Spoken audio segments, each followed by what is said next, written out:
Hi everyone, you're welcome to another interesting pattern drafting tutorial. On today's tutorial, I'll be sharing with you how to cut this beautiful wrap dress with gathers. Yes, I didn't know that my video, the camera setting was so bright. I didn't know.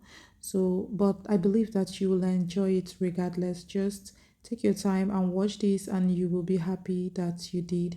So without wasting much of your time, let's get right into this beautiful video where I will teach you all that you need to know to make this gathered dress. Do well to subscribe and turn on your notification bell as well. So now to start this, I started with a plain paper and all of the items that you can see on the screen. I started by rolling a line, like a starting line at the beginning of the paper. And after that, I had to go ahead and take my shoulder measurement divided by 2. So I marked it at 2 points and drew a perfect vertical line. So after that, I took the neckline measurement, basic neckline of 3 by 3, and I used my armhole curved rule to connect those 2 points like this. Now this is the shoulder slope of 1 inch and I'm going to connect this to the neckline like this. Now the next is to go ahead and take the levels, and that is the bust level, which is the bust point level, and of course the half length for the front. I'll do that at the second point so that I'll get a perfect horizontal line. I hope this makes sense. So now I'll go ahead and draw my horizontal lines just as you can see, and I label them bust and waist. So after that, I will go ahead and measure the bust measurement around the bust circumference divided by 4. I marked it at 2 points and I drew a perfect vertical line. So after that is the waist measurement divided by 4 plus 1 inch that intake, and that is what I marked here, and I will be connecting these to the side just like this. So after connecting it to the side, the next thing to do will be to take down here 5 inches and in by 3/4 inch. Now after that, I'll take the armhole measurement divided by 2, and that is what I just measured and marked, and I'm using my armhole curve rule to connect these points and form the armhole. Now after that, I'll go ahead and take the bust to bust here, which is 3. I took also on the waistline. Okay, so here I dropped by 1 and I ensured it's at 3. So I came back to the waistline and took the dart intake of 1/2 inch on both sides of the middle line, and I connected this to those points that I made earlier to form the dart. So after the dart intake, the next thing to do is to go ahead and measure from this waistline downward where the level of the hip is. So once you mark your hip measurements, which is usually between 7.5, 8, or 8.5, go ahead and mark the hip measurement divided by 4 along this line, and then you connect to the waistline just as I did right now. Now the next is to go ahead and also mark where the length of this gown will be before the joining of the gather. That is what I'm marking right now. So when you mark it, you're going to draw a horizontal line like this, and then we are going to mark exactly the same amount that's on the hip on that hem and connect it straight to that hem, just as you can see. So having done this, what I did here was to mark 6 inches down, ensure this at 3 inches, and then I had to complete my dart just as you can see on the screen. Now we have to go ahead and draw the side bust dart, which is the difference between the front and the back half length. Okay, for this pattern draft I used 1/1/4, okay, as the difference between the front and the back half length. I shaded it because it will be going off. So here is the neck drop for the front, so you can take any level that you want, but what I used is about 6.5 to 7 inches. I used about 7 inches mark, and then I connected the neckline just as you can see.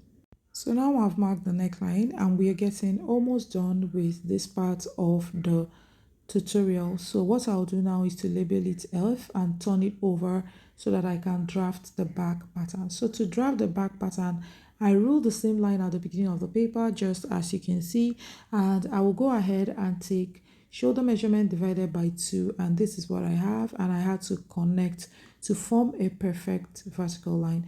Now this is the basic neckline of 3 by 1 inch, which is fine by me. So I had to roll the neckline. I dropped here by 1 inch and connected to the neckline as well. So having done this, I will go ahead and drop here by 5 inches, going by half, because this is the back pattern. And the next is to go ahead and mark the bust measurement divided by 4.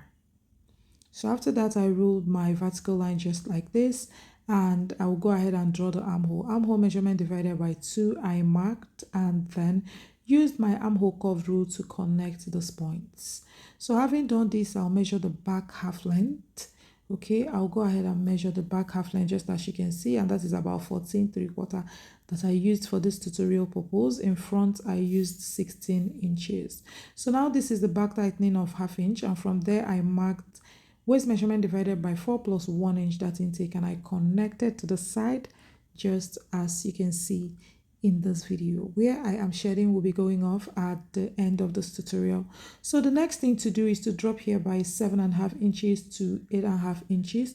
That is what it is, and I ruled a horizontal line across. So the next thing is also to mark hip measurement divided by 4, and I connected to the waistline just as you can see. I also completed the back tightening.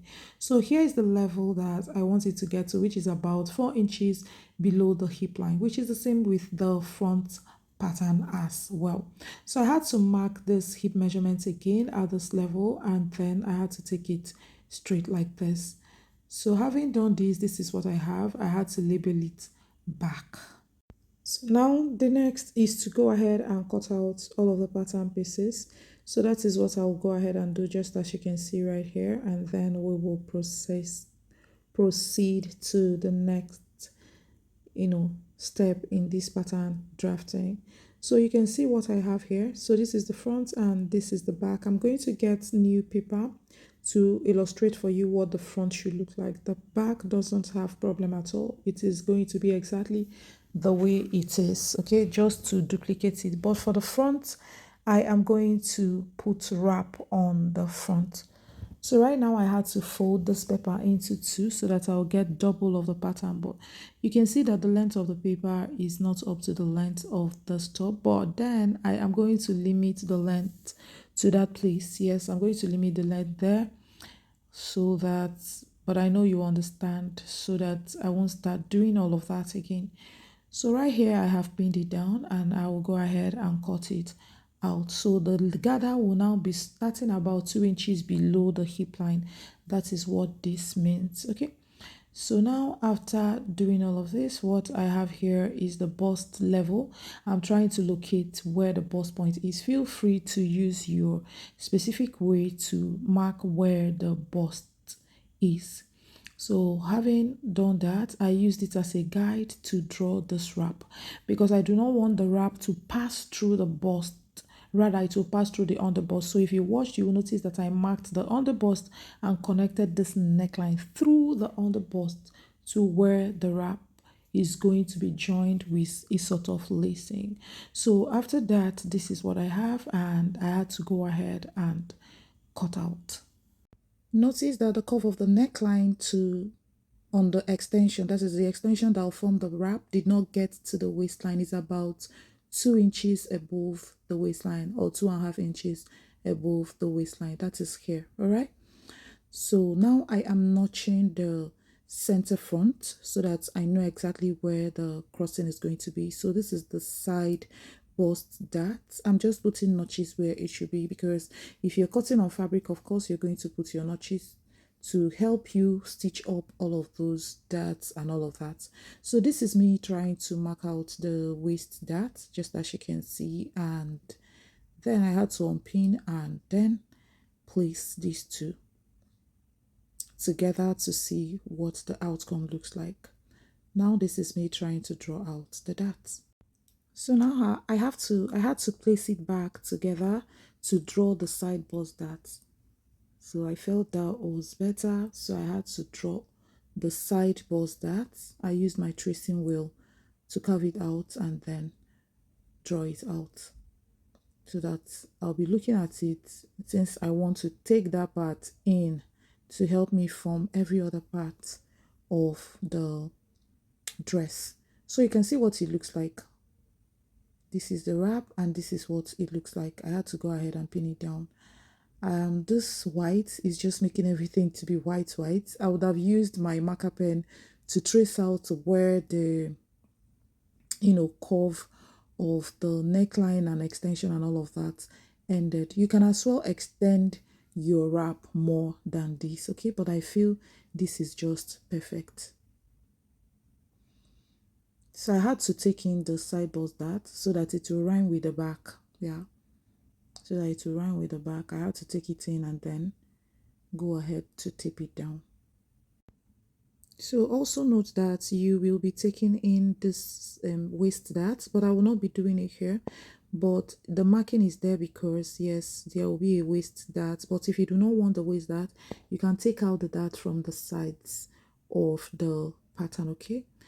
So now this is me cutting out the strap so that I will complete the extension for this. So here will be open when you stitch so that the wrap, the lacing will pass through the opening, okay? This lacing I put now, this part is coming out from, will be open while stitching. You won't close it up. You leave a space for the lacing to come out from. Like when you join the front to the back pattern, you will leave a space there. So this is how you're going to wrap it up. If you want it to wrap to the back and come back to the front, you're going to make the lacing to be as long as possible. The lacing is going to be quite long if you want to do that, okay? Now this is me just casually adding the dots because that place will definitely have dots, okay? So I am here tracing it out just to draw it to the second side if you need to, right? So I'm just illustrating the dot because there is dot, there is space for that. I added that there. But if you don't want the dot, you can take half of it by the center back, that is back tightening, and half by the side. It will just go out like that. So this is how I want a line to run at the middle back. It's not like it has a zipper, but I want a line to run. It will add to the shape of the dress. But if you don't want this line, feel free to omit it, okay? But running a line at the back like this that you will stitch close, it will just have a line running at the back. It will add extra space. And if you want to take out the dart, you can easily take out ½ inch from the back tightening and ½ inch from the side, and that will take care of the dart. You will not need to add dart. You don't need to stitch any dart on this back. So this is me trying to tape up the back right here.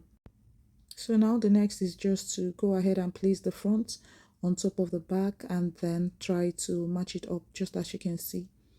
So you can see what I have here. I'll just pin up the side and then also pin up this other side so that it will take shape while we continue with the rest of what we have to do on this pattern.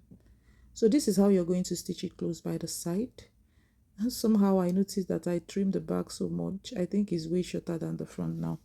So, but it shouldn't be, okay? You have to make the back to be exactly the length of the front.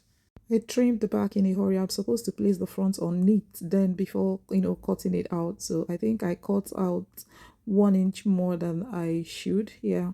So, but then we are fine. I hope you understand all of this. Yes, of course. So what I'm doing now is just to try to join gather to the lower part. So watch closely to see. The back and the front is the same length. It's supposed to be the same length. But when I reduced that back length, I just cut it out without placing the front on top to ensure they are the same. You know that I had to reduce the length because of paper when I was cutting the front. But while cutting the back, I did not consider, placing the front end on top of it to get exactly that length. I assumed, okay, this is what it is below the hip line. I hope this makes sense, but that's not what it's supposed to be. This is an illustration. Don't do that. You have to, even if there is any need to reduce length, you have to measure it and then cut it out. So this is me trying to put up, gather all of round the whole wrap, because gather is going to be round the wrap. And then if you measure where you're going to join the wrap and it gives you like 10, what you're going to do is to multiply 10 by at least 2.5 or even 3, so that you get the length of the gather fabric, okay, so that you get full gather. The more number you use to multiply, the fuller the gather is going to be. I hope this makes sense. More like if you measure round where the gather will be and it gives you 10, if you multiply by 2, it's going to be 20. If you multiply by 2.5, it's going to be 25, right? It's going to be 25. So you can't expect 20 inches gather to be the same with 25 inches gather. Of course, 25 inches will be fuller than 20. So that's how it goes. So don't use less than 2.5. And please, when you join together, this side will be open. Make sure you leave a space for the lacing to come out from. Now you're going to tie it like this. If you want it to come back to the front like this and be tied, then you have to make your lacing to be really long so that it can go to the back, come back to the front, and of course tie and make a bow. So the longer the lacing, the more effective it will be if you want to wrap it to the back and then back to the front. So now what I'm making now is the basic sleeve. What I mark now is 5 inches from that starting line, and I rolled a horizontal line. Now this is the half of the fullest part of your arm, okay? So I have to draw a line like this and connect to the cap. Measure it and divide the measurement by 4. Here I took 3/4, here I took 3/8, and here I took 1/2 inch in. So that is what I used to curve the upper part of the sleeve. So you're going to mark the same measurements you have on the biceps till you get down to the hem of this sleeve. So you can equally shape it depending on the shape of the sleeve you want to achieve. And I have to say that the fullest part of the arm, you have to add 2 inches to any measurement you get on the fullest part of the upper arm. You add 2 inches to it to get the biceps measurement, all right? So if the fullest part of the upper arm is like, let's say 10, you're going to make it to be 12, and you're going to use 12 to, make the sleeve. Yes, that's what you're going to use to draft this sleeve. So now I place paper on fold and cut out the sleeve on fold. So if it is your fabric, this is also how you place it on fold and cut out. And remember to put your seam allowances in all of these patterns. They are seamless patterns, no single seam allowance on any one of it. So this is how you're going to place the sleeve and try to just, I'm just trying to stick it up. Of course, you're going to stitch it down when it is on fabric. So this is what it looks like. When I was done, you can see the wrap. You can see how lovely it is looking. Are you going to try this out? So this is the final result when I finished.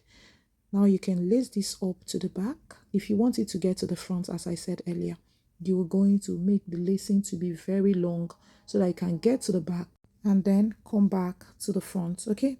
So at the end of the day, this is what I got. You can see how gorgeous this is looking. This is so beautiful. You can agree with me that this came out nice. Note that you will be stitching your waist. That I did not take it in here, but the marking is there, so you will be stitching it out. And do not forget to put your seam allowances on this. Do not forget. So important. I did not put it because I'm not stitching it together. And then this is paper. Usually when I draft my paper patterns, I don't put seam allowances on them. I like putting my allowances while cutting on fabric. But if you prefer putting it on the paper, if you feel you will forget, please put it on paper, okay? You can see the lacing. Remember to leave a space for the lacing that is coming out from the inside. Leave a space by the side where it will come out from. Thanks for watching, guys, and do well to subscribe and turn on your notification bell to be the first to know each time I upload my videos. Thank you for watching, and of course I'll see you in my next one. Love you all. Bye.